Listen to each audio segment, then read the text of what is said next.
Hello bachcho, let's read this question. The question says for a cell, terminal potential difference is 2.2 volt when the circuit is open and reduces to 1.8 volt when the cell is connected to a resistance of R equals to 5 ohm. Determine the internal resistance of the cell. So यहाँ पर हमारे पास जो की concept use होगा वो है हमारे पास terminal potential difference of a cell. Terminal potential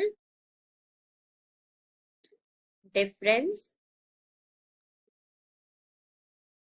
of a cell.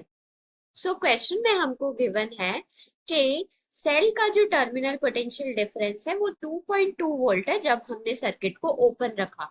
अच्छा, सर्किट ओपन होने का मतलब होता है कि टर्मिनल पोटेंशियल डिफरेंस जो है वो एक्चुअल में ईएमएफ के इक्वल है.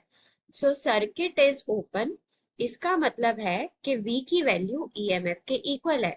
सो ईएमएफ क्या गिवन है हमको क्वेश्चन में? 2.2 वोल्ट गिवन है.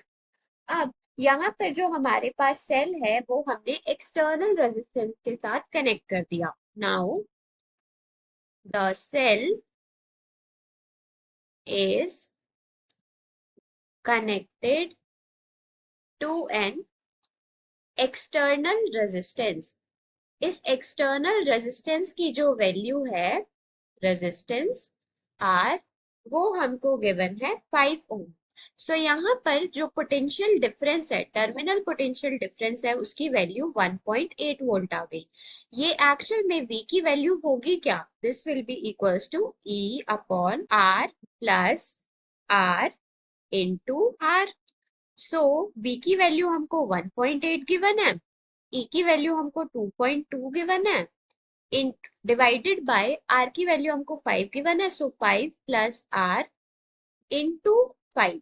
सो इसको हम क्या लिख सकते हैं? इसको हम लिख सकते हैं 1.8 by 5 equals to 2.2 divided by 5 plus R. So हम यहाँ से क्या बोल सकते हैं? 5 plus R by 5 will be equals to 2.2 divided by 1.8.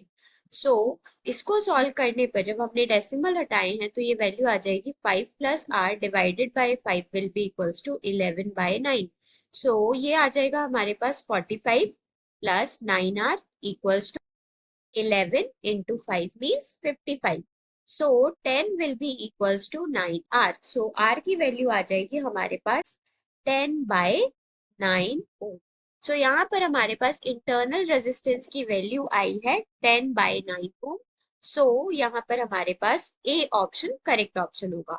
So option A, that is 10 by 9 ohm is the correct option. Hope you understood it well. Best of luck.